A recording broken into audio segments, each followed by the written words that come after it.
네, 안녕하십니까. 박강남입니다. 오늘은 이 아웃룩 시리즈 중에서 또 중요한 파트 중에 하나죠. 제약바이오 섹터를 담당하고 계시는 김승민 선임연구위원님 모시고서 이 하반기 제약바이오 어떻게 봐야 되느냐에 대한 이야기 좀 한번 나눠보도록 하겠습니다. 안녕하십니까. 안녕하세요.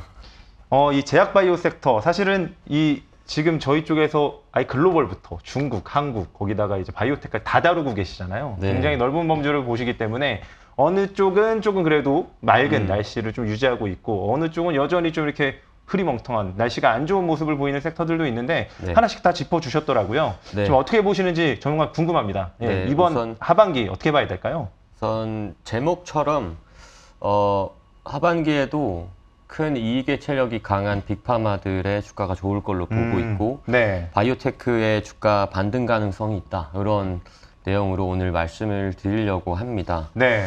일단 상반기 보면 자료를 준비를 해봤는데 요 왼쪽과 오른쪽에 보시면 저희가 이제 빅파마들 중에서 토픽으로 말씀드리고 있는 뭐 릴리나 노보 같은 업체들의 상반기 주가 수익률이 굉장히 좋았고요. 훌륭했죠. 예. 네, 그 시장 대비해 가지고도 굉장히 뭐 거의 한 40%, 30% 정도의 이제 아웃퍼폼하는 모습을 보여줬습니다. 네. 이 특징은 일단 디펜시브한 주식이죠. 네. 경기 방어적인 성격을 가지고 있다라는 그런 특징이 있고, 그리고 이 업체들은 오리지널 약품들을 기반으로 해서 굉장히 풍부한 현금 흐름을 가지고 있고 마진율이 굉장히 높아요. 예. GPM이 거의 80%, OPM이 한 40%, 50%이기 때문에 비용 통제하는 데도 굉장히 용이합니다. 방금 말씀 주신 것처럼 굉장히 지금 높은 GPM과 또 네. OPM까지도 유지를 하고 있어서 네. 이런 특히 경기가 안 좋을 때는 이런 가치가 더욱더 부각이 된 게 아닌가 싶기도 합니다. 맞습니다. 그리고 이 업체들이 지금 이 자료를 썼을 때는 이제 2분기 실적 발표 전이었지만 지금 이제 나오고 있는 것들을 보면 네. 가이던스가 대부분 유지가 되고 있어요. 그래서 가이던스를 하향 조정하고 있는 다른 섹터에 비해서 훨씬 더 이제 안정적인 그런 지금 상황이다. 이렇게 좀 보시면 될 것 같고요. 요게 네. 우리가 뭐 사실 매크로 변수를 예상하기는 어렵지만 뭐 제가 생각했을 때는 하반기 때 이런 상황이 지속된다라고 하면 여전히 이런 업체들이 계속 좋을 거다라고 보고 있고 네. 이런 큰 업체들 중에서는 특히나 신규 시장으로 침투하는 업체들에게 새로운 마켓을 열어가는 업체들에게 주목해보자라고 말씀을 드리고 있습니다. 네. 사실 그렇기 때문에 저희가 초반에 노보나 이제 릴리도 이런 신규 시장이 개척했기 때문에 그런 다른 빅파마 중에서도 추천해 주신 게 아니겠습니까? 네, 맞습니다. 그래서 그거 이제 본격적으로 말씀드리기 전에 반면에 바이오테크는 굉장히 좋지 못했는데요. 네. 요 자료, 요 다음 페이지를 보시면 대표적인 미국의 중소형 바이오테크 ETF인 XBI라는 게 있고요. 그리고 차이나 바이오테크, 글로벌 엑스 차이나 바이오테크, 그리고 코스닥 바이오테크 이런 것들이 있는데 보시면 거의 주가 흐름이 비슷하게 나타나고 있죠. 그러게요. 예. 그러니까 어떻게 해석하시면 되냐면 제약과 바이오로 나눴을 때 바이오가 이제 우리가 바이오 벤처라고도 많이 생각하는데 네. 이 고객들이 사실 거의 대부분의 빅파마들인 거죠. 그러니까 예. 미국에 있는 나스닥의 중소형 바이오테크나 한국에 있는 업체들도 궁극적으로 미국 시장에 진출하려고 하고 있고 네. 그리고 궁극적으로 미국 빅파마들 대상으로 라이센싱 아웃을 하려고 하는 그런 상황이기 때문에 미국의 바이오테크들의 주가 흐름을 한국과 중국이 따라간다 이렇게 이해하시면 될 것 같아요. 근데 네. 지금 뭐 아시겠지만 뭐 금리 이슈라든지 그런 매크로 변수들로 인해 가지고 고밸류에이션을 받았었던 그런 섹터들 조정이 굉장히 많이 나왔고 예. 그리고 이 바이오텍 같은 경우에 뭐 할인율 증가로 이런 밸류에이션 매력도 굉장히 많이 떨어지고 밸류에이션 하락이 되었다 이렇게 보시면 될 것 같고요. 예. 그리고 사실 말씀해 주신 것처럼 이 빅파마들이 이제 뭐 실제는 아니겠지만 이 비용 통제를 할 수도 있다라는 네. 것들도 이들 주가의 포텐셜을 좀 약하게 만들었던 요인이 아닐까라는 생각도 좀 드네요. 맞습니다. 좀 보수적인 스탠스로 갈 수 있기 때문에 그러면 과거만큼 그렇게 공격적인 M&A를 하지 않을 테고 네. 이런 상황들이 있기 때문에 근데 이제 그게 좀 반전의 포인트가 보이기 때문에 후에 또 말씀드리도록 네. 하고요. 그래서 바이오테크와 빅파마들의 주가 수익률은 굉장히 극명하게 갈렸다. 이렇게 좀 보시면 될 것 같고요. 사실 리뷰하시면서 이 빅파마들의 강세가 이어질 것 같다라고 말씀을 해주셨어요. 저희가 이 섹터별로 좀 나눠서 말씀을 드리잖아요. 지금 빅파마, 그다음에 한국, 중국, 네. 바이오텍까지도 전망을 좀 해주실 건데 그렇다면 이 글로벌 시장 내에서의 빅파마들의 강세가 계속 좀 이어질 거라고 보신다는 거죠? 네. 우리가 뭐 매크로 불확실성 확대되고 있고 그런 것들을 예단하기는 좀 어렵기 때문에 네. 이 흐름이 지속된다라고 하면 빅파마들 여전히 좋다 이렇게 보고 있고요. 이 자료를 보시면 대형 제약사 글로벌 빅파마들 업체의 GPM과 OPM을 보시면 네. 굉장히 지금 이익의 체력이 튼튼합니다. 그 중에서도 또 긍정적으로 보고 있는 게 신규 시장에 침투하는 그런 업체들을 보고 있는데요. 네. 대표적으로 비만 시장에 신규 시장 침투 기대가 되는 일라이 릴리라는 업체와 노보 노디스크, 네. 그리고 면역 항암제, 항암제 시장에서도 면역 항암제라는 새로운 시장을 열었던 지금 그게 또 확대가 되고 있는 머크라는 업체, 이렇게 또 주목해서 보고 있습니다. 당뇨 시장에 신규로 침투하고 있는 당뇨 시장에서 사실은 이 적응증이라고 해야 될까요? 네, 맞습니다. 이게 이제 비만 네, 시장으로 비만까지 넘어가고 확대가 있다는 말씀이시잖아요. 되고 있죠. 예. 그래서 작년에 허가가 된 게 노보 노디스크라는 회사의 위고비라는 비만 신약이 있었고요. 그게 네. 원래는 오젬픽이라는 브랜드로 당뇨병에 사용이 되는데 작년에 FDA 허가 받아가지고 지금 그게 굉장히 잘 팔리고 있는데, 또 주목하고 있는 게 그거와 동일하게 당뇨병과 비만에서 약품을 개발했었던 일라이 릴리라는 회사의 네. 이 GLP-1, GIP 듀얼 아고니스트의 터제파타이드라는 이 약품이 5월 달에 당뇨 브랜드로 마운자로라는 거로 지금 허가를 받았습니다. 네. 근데 이게 노보의 이 그 오젬픽 비교 임상 3상 시험에서 더 우월한 데이터를 도출해서 당뇨병에서도 더 우월한 위치에 있다라고 보고 있고요. 네. 더 주목하는 거는 이 비만 시장에서도 이 터제파타이드의 데이터가 굉장히 좋게 나왔어요. 임상 네. 3상에서. 근데 일단 이 마켓이 열렸다라고 보고 있는 게 작년에 출시가 되었었던 노보의 비만 신약인 위고비가 지금 요 왼쪽의 차트를 보시면 미국에서 대부분 지금 판매가 되고 있는데, 요게 지금 일주일에 한 번 맞아가지고 17%, 18%의 체중 감량 효과가 있는 그런 약품이거든요. 굉장히 위고비가. 크네요. 예. 네. 그런데 기존에 있었던 노보의 삭센다가 하루에 한 번 맞아서 7% 수준의 체중 감량 효과가 있는 그 약품. 하루에 한 번이요. 근데 일주일로 변경이 됐음에도 불구하고 효과는 더 커졌다. 네, 더 커졌죠. 건 훨씬 더 긍정적인 거잖아요. 네, 그래서 이 위고비가 메가 블록버스터가 될 수 있다라고 이제 보고 있는데, 네. 일단 이 마켓을 노보가 열었는데 최근에 릴리가 발표한 비만 3상 데이터를 보면 이 아까 당뇨병 마운자로로 허가받은 네. 그 약품은 비만 3상에서 이것도 일주일에 한 번 맞는 건데 최대 23% 수준의 체중 감량 효과 데이터를 네. 발표를 했습니다. 그래서 이걸로 지금 FDA 허가할 수 있을지 논의를 지금 신청할 수 있을지 논의를 지금 하고 있는 상황이어서 네. 지금 이 약품도 출시가 되면 굉장히 블록버스터 가능성이 높다 이렇게 보고 있고요. 경쟁하는 모양새로 좀 가고 있는데 네. 이게 지금 신규 시장이기 때문에 네. 이 경쟁을 긍정적으로 봐야 될까요? 아니면 경쟁이 되기 때문에 향후 약간의 마진율이 조정될 수 있는 가능성도 좀 열어두고 봐야 될까요? 이게 이제 이 마켓 자체 굉장히 포텐셜이 크다 보니까 어떤 사람은 과거에 고혈압 시장이 열리던 시기와 비슷하다라고도 보고 있어요. 아. 그래서 이런 것들이 어떤 거냐면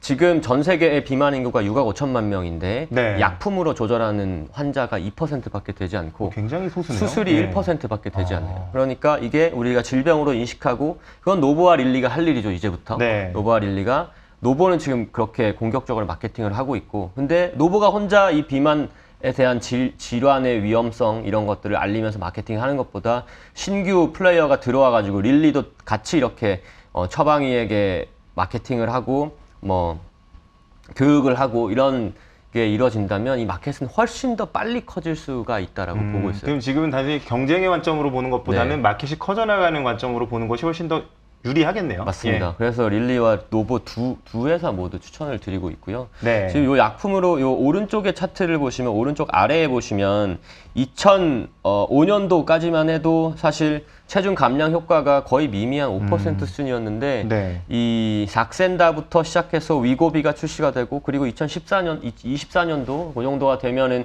이제 릴리의 터제파타이드 그 비만 약품이 나오면 우리가 수술로서 통제하는 게 한 30% 이 정도 수준이거든요. 네. 그거에 가깝게 지금 약품으로 도달하고 있다라고 보시면 되죠. 그러니까 이 시장 굉장히 빨리 커질 것이다라고 예상하고 있습니다. 네. 방금 전에 이야기해 주셨던 이 비만 시장을 사실 과거에는 어떻게 보면 질병으로 인식을 못했다가 이제는 좀 질병으로 인식하는 과정에서의 이런 시장이 굉장히 좀 빠르게 확산될 수 있지 않을까라는 생각이 드네요. 역시나 이 시장에 계속 주목을 해야 될 것 같고, 저희가 두 번째 이 신규 질환 시장 침투에 주목하셔야 된다는 게 여전히 면역항암제를 또 말씀해 주셨죠. 입이 좀 맞습니다. 꼽히는데. 네. 예.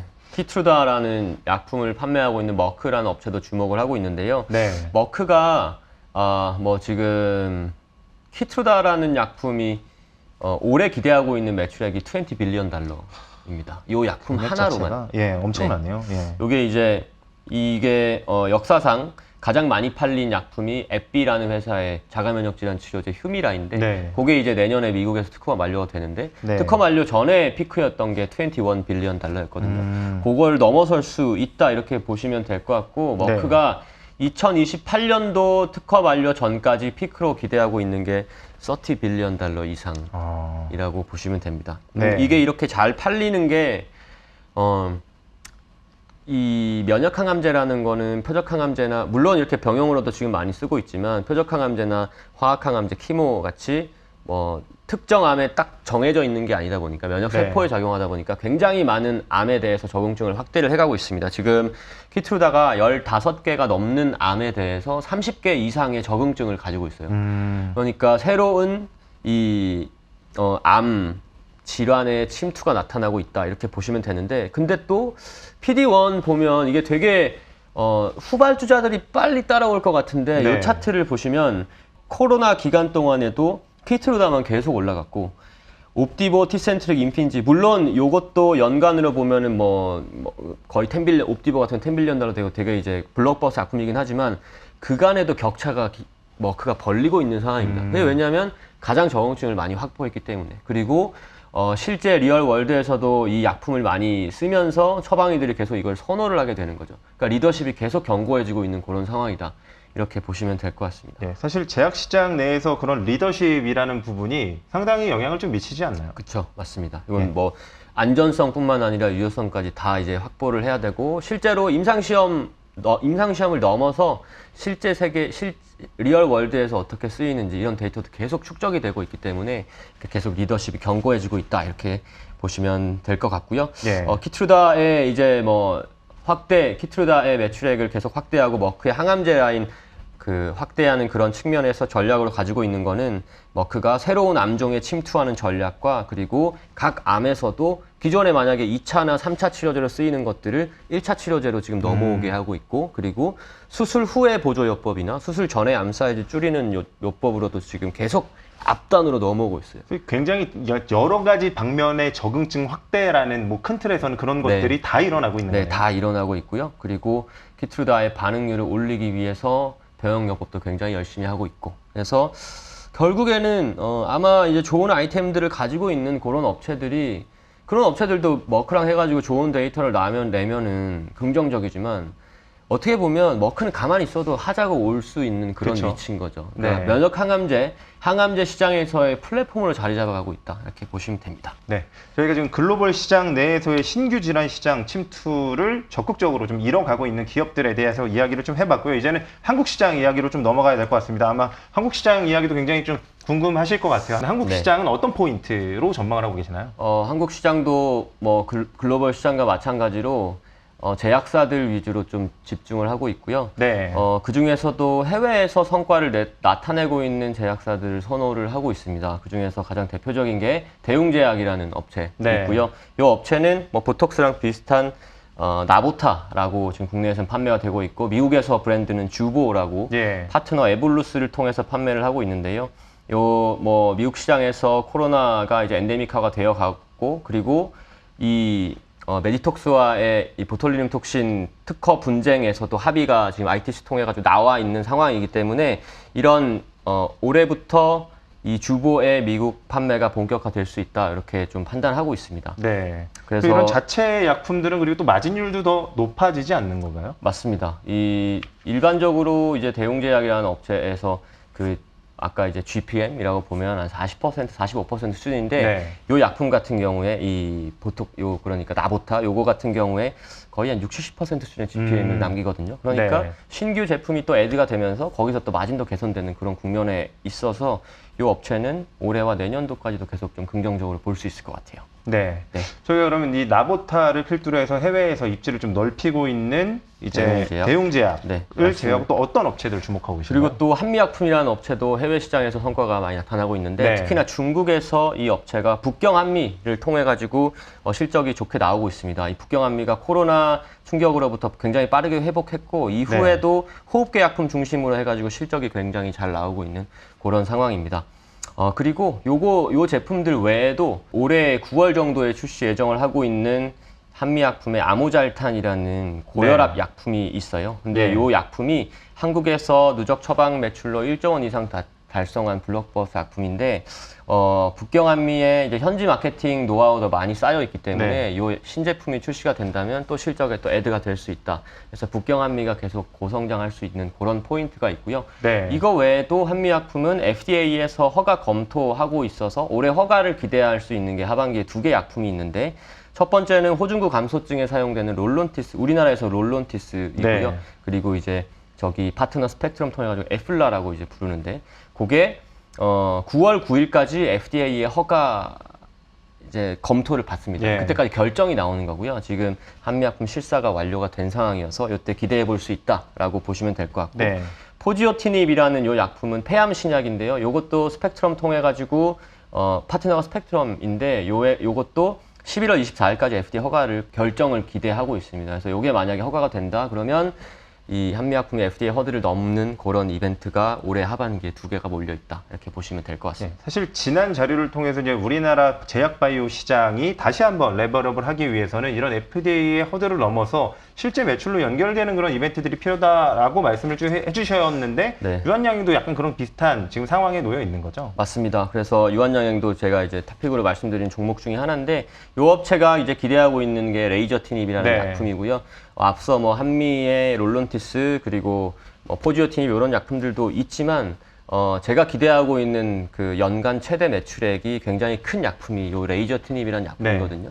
왜냐하면 요 약품 같은 경우에는 지금 파트너 존슨앤존슨이 아미반타맙과 레이저티닙 병용으로 해가지고 지금 데이터 업데이트가 되고 있는 것들이 계속 긍정적으로 나오고 있고 타그리스토 시장을 침투할 수 있고 그리고 키모 프리 시장도 지금 들어갈 수 있다 이렇게 좀 보고 있습니다. 그리고 최근에 이제 이 유한양행 주도의 레이저티닙 1차 치료제 데이터도 긍정적으로 지금 나와서 이 약품에 대해서 우리가 긍정적으로 바라볼 수 있다라는 게 일단 포인트인데 그것보다 실제 이 파트너가 존슨앤존슨이 얼마나 기대하나 이런 것들이 또 중요한데 오른쪽 표의 아래를 보시면 여기 이 얀센 존슨앤존슨이 이 2025년도까지 허가 신청을 할 $1 빌리언 피크 세일즈가 넘어가는 약품들에 대해서 이렇게 정리를 해놨는데 여기서 파란색은 $5 빌리언 이상을 기대하고 있는 약품입니다. 그래서 요거 같은 경우에 지금 비소세포 폐암에서 아미반타맙과 레이저티닙 병용으로 해서 여전히 얀센은 $5 빌리언 이상 기대하고 있다.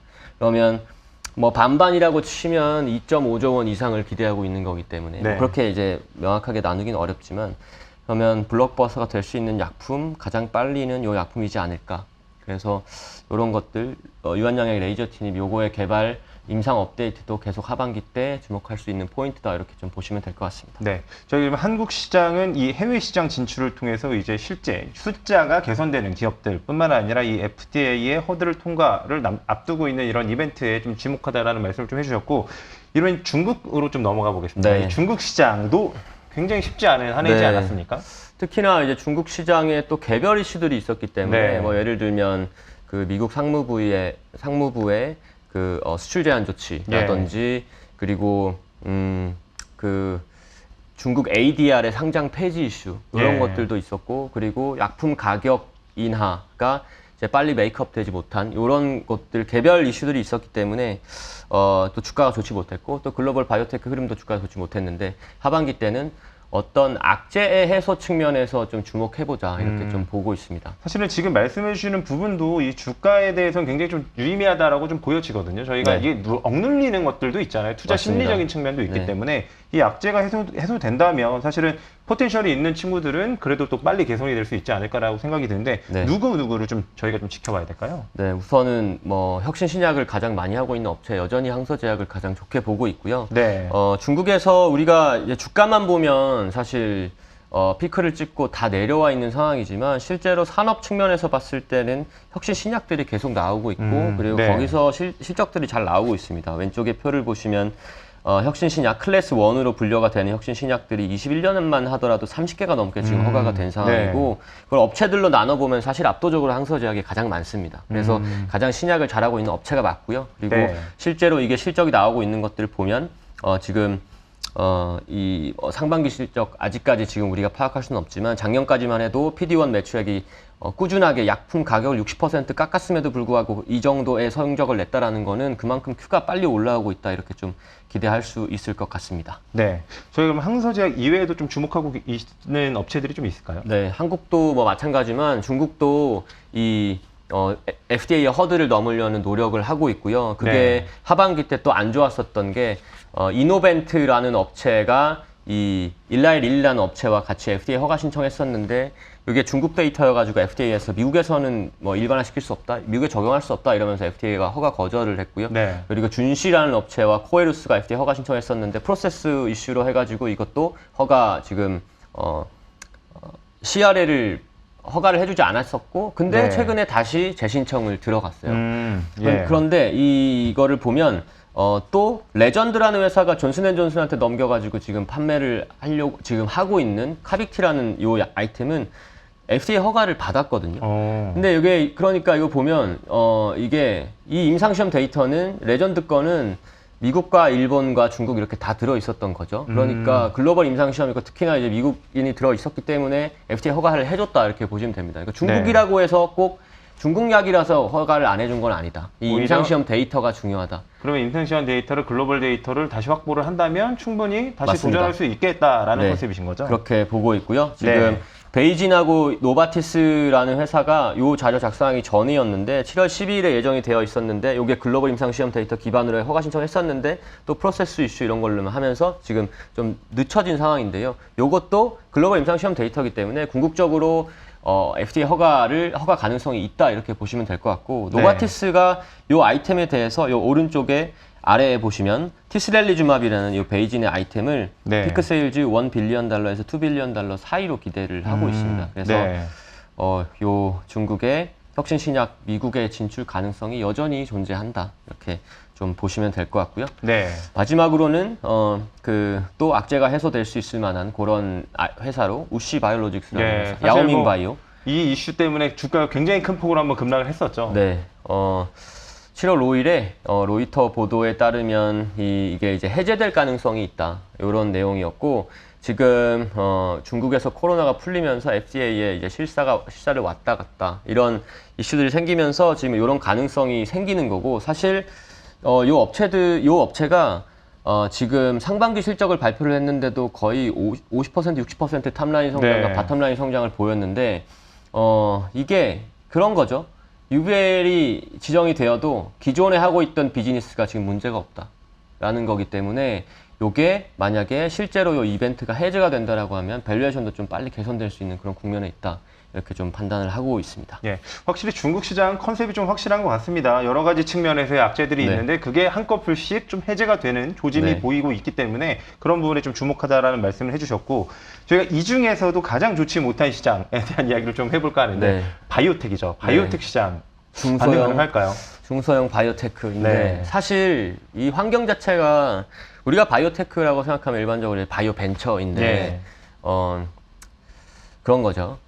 우리가 기업 가치를 높이거나 궁극적으로 이 바이오텍이 가고자 하는 방향은 임상을 계속 해야 되는 네, 상황인데 임상을 하려면 돈이 필요한데 그렇죠. 돈을 조달하는 환경의 자체가 계속 부정적으로 바뀌니까 그쵸. 밸류가 계속 깎여가는 사실 최근에가 가장 가장 안 좋은 시점이지 않을까 싶습니다. 뭐 이쪽 바이오텍 시장뿐만 아니라 네, 여러 가지 뭐 맞습니다. VC 시장들도 굉장히 네. 얼어붙고 있다라는 기사들도 막 쏟아지고 있거든요. 네. 그런데 그럼에도 뭐 이게 5월 달부터 말씀을 드렸고 6월 달에도 말씀드린 내용이지만 역사적으로 저점 구간에 밸류에이션이 위치해 있다라는 거고 네. 여기서 더 빠질 수도 있잖아요.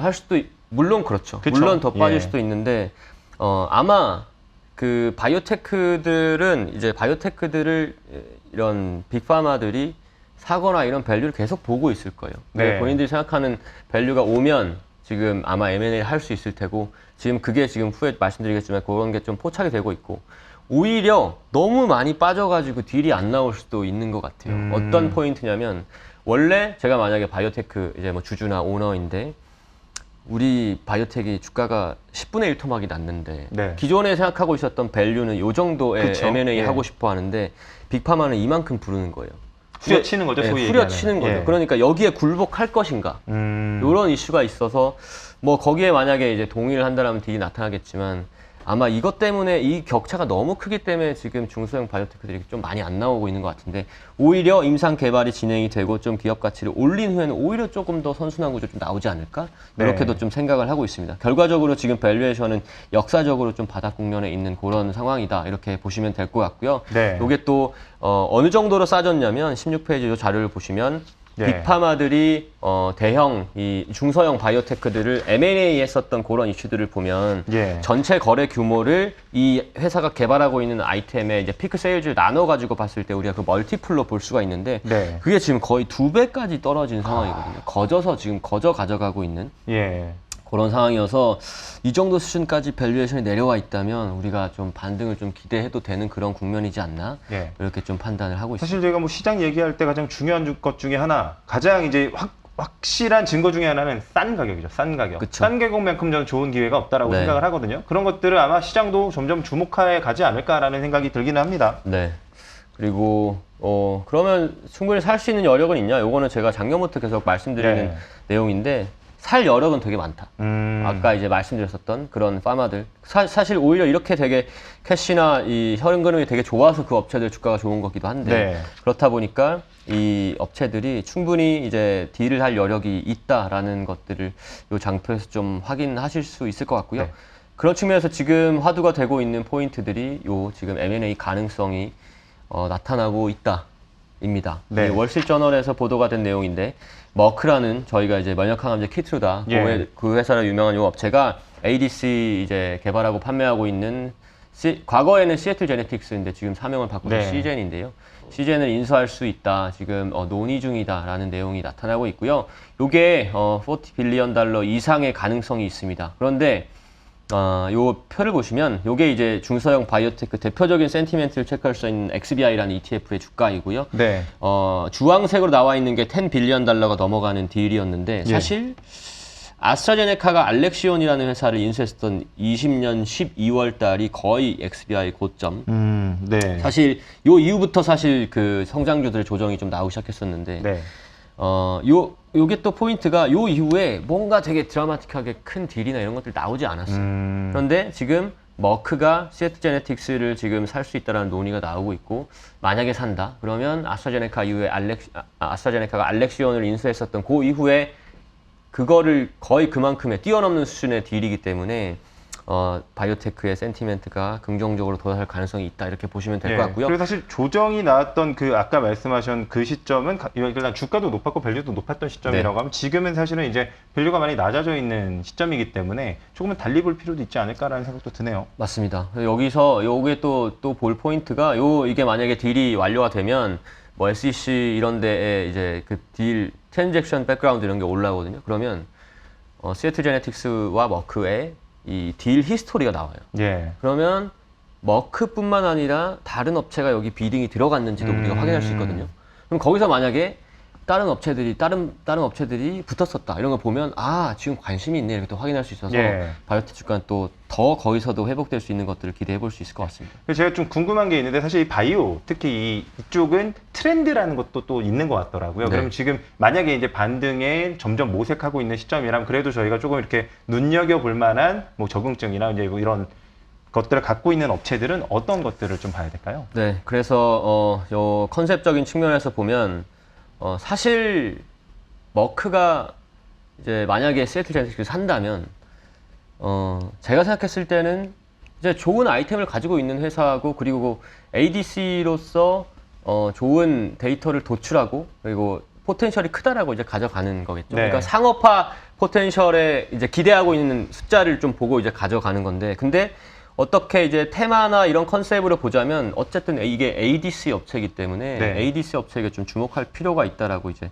보고 있고요. 네. 머크가 시애틀 제네틱스를 인수하는 요 이슈들 외에도 아스트라제네카가 최근 6월달에 이 다이치 산교와 공동 개발해가지고 판매하고 있는 에너트라는 요 허투 항암제가 네. 허투 저발현 환자에서도 원래 기존의 허투 안티바디들은 전부 다 허투 이제 과발현, 예. 허투 양성에서만 효과가 있었는데 지금 저발현에서도 효과가 나타나면서 이 약품의 이제 포텐셜이 확 커졌거든요. 네. 이런 것들 이것도 에너투가 ADC다 보니까 이 ADC에 대한 관심이 계속 높아지고 있다 이렇게 보시면 될 것 같습니다. 네. 그리고 최근에 또 아까 이제 또 타그리소 뭐 EGFR 말씀드렸지만 타그리소 내성에 대해서 앱비의 이 CMET ADC도 지금 긍정적인 데이터를 도출하고 있는 상황이어서 네. ADC가 뭐 지금 신규로 들어가고 있는 시장이 굉장히 많아지고 시장에서 딜도 많아지고 데이터도 좋아지고 굉장히 좋은 그림에 있습니다. 그래서 이쪽에서 하고 있는 업체, 국내 업체로는 대표적인 업체 레고캠바이오라는 업체가 있고 이 업체가 아마 9월 달에 그 유럽 아마케에서 파트너 포슨을 통해 가지고 첫 번째 임상시험 데이터를 공개를 할 것 같아요. 그래서 이 네. 업체 좀 주목해서 보고 있습니다. 네. 그 이외에도 저희가 좀 보고 있는 것들이 좀 있을까요? 네, 이중항체라고 해서 또 어떤 새로운 모달리티 기술 중에 하나인데 네. 이중항체는 기존에 이제 대부분의 항체들이 특정 한 가지 항원을 타겟했다라고 하면 이중항체는 2개의 항원을 타겟하고 있는데 네. 그래서 이 대표적으로 이 T셀 인게이저라고 해서 하나는 종양을 타겟하고 하나는 이 T세포, 면역세포를 타겟해가지고 가까이 끌어들이게끔 해서 면역세포가 암세포를 공격하게끔 하는 이런 네. 컨셉의 T셀 인게이저가 지금 많이 출시가 되고 있어요. 예. 대표적으로 이제 가장 먼저 출시가 되었었던 게 암젠의 블린사이토라는 약품이고요. 네. 그거 외에 최근에 막 지금 출시가 되고 있는 게 뭐 로슈 거와 지금 허가 신청을 예정하고 있는 앱비 것도 있고요. 이런 것들이 전부 다 T셀 인게이저입니다. 그래서 이 이중항체에서 T셀 인게이저 지금 많이 나오고 있고 이거 네. 외에도 T셀 공동자극 수용체 타겟하는 이런 약품들도 나오고 있고 그리고 NK 세포를 끌어들이는 이중항체도 지금 임상 개발이 되고 있고 이 T셀 면역 관문들 CPI를 2개를 타겟하는 이런 약품들도 나오고 있고요. 그리고 대식 세포를 타겟하는 인게이지도 나오고 있고 그러니까 이중항체가 지금 이 2가지를 타겟한다는 장점으로 해가지고 네. 굉장히 임상에 지금 많이 올라오고 있고 상업화가 되고 있는 그런 상황입니다. 그래서 이런 것들 좀 주목할 수 있을 것 같고요. 우리나라 업체들 중에서는 바이오테크로는 ABL 바이오라는 업체가 대표적으로 있습니다. 이 업체가 유한양행한테 넘겨가지고 지금 허투와 4-1BB를 타겟하는 이중항체를 지금 국내에서 임상 진입, 이제 임상 들어간다 이렇게 보시면 될 것 같고요. 네. 그리고 퇴행성 뇌질환, 파킨슨을 알파 시뉴클레인을 타겟하는 이 이중항체, 이 뇌혈관 장벽을 투과할 수 있는 기술을 가지고 있는 ABL301, 요게 사노피한테 라이센싱 아웃을 했는데 요게 네. 미국 임상 진입이 예정이 되어 있습니다. 그래서 ABL 바이오, 유한양행 이런 업체들 좀 주목해서 보시면 될 것 같다. 이렇게 말씀드릴 수 있을 것 같고요. 마지막으로 세포치료제 쪽에서는 이 우리가 이제 뭐 과거부터 M&A도 많았고 열광했었던 카티 이쪽인데 세포치료제 쪽인데요. 요게 사실 지금 출시가 된 게 이번에 이제 존슨앤존슨 아까 중국 말씀드리면서 출시가 된 레전드라는 회사 거까지 해가지고 네. 시장에 6개 약품이 출시가 되어 있습니다. 그런데 지금 처음에 길리어드의 예스카타나 노바티스의 킴리아가 생각만큼 빨리 숫자가 못 올라왔거든요. 그 이유는 왜냐하면 카티가 제조 비용이 굉장히 높고 그리고 시간도 오래 걸려요.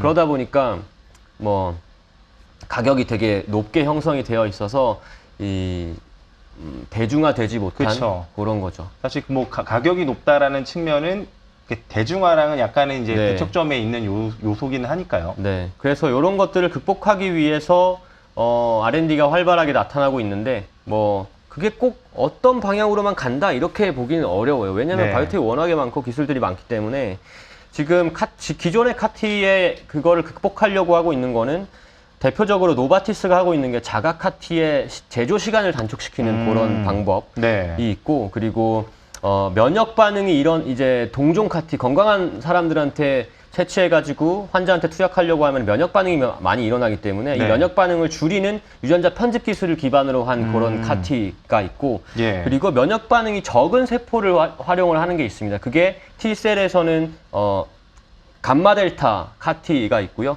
그리고 NK 세포를 활용하는 방법 이런 것도 있습니다. 그래서 어떻게 보면 약점을 약간 변화시키기 위해서 강점을 바꾸기 위한 다양한 형태의 시도들이 이루어지고 있는 거네요. 네. 그러니까 이것도 사실 저도 이제 막 질문을 받는 게 그러면 NK 세포가 되는 거예요? 이런 질문들도 많이 받잖아요. 네. 근데 이거는 사실 개발하는 상황에서 데이터 업데이트의 싸움이에요.